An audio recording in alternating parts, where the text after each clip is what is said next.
Hey everyone, welcome back to the channel.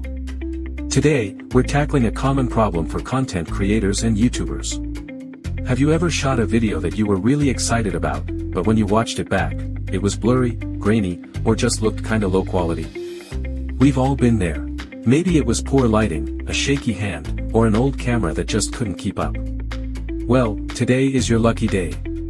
I'm going to show you how to take a blurry, standard definition looking video and transform it into crisp, clean, HD-ready footage. And the best part, you don't need expensive equipment or complex software to achieve professional results. Okay, let's say you've got a clip that's a bit soft or blurry. This is where the magic happens. I'll be using Any Video Converter AI Video Enhancer. Open Any Video Converter and you will see the AI Video Enhancer.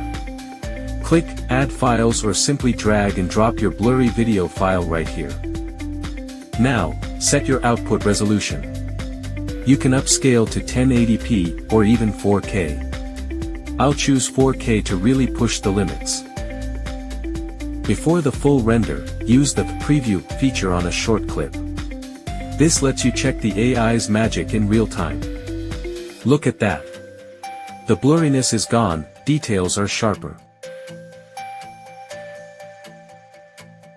For restoring old memories or upgrading your content quality, Any Video Converter AI Video Enhancer is a fantastic tool. If you found this tutorial helpful, please give it a thumbs up, it really supports the channel.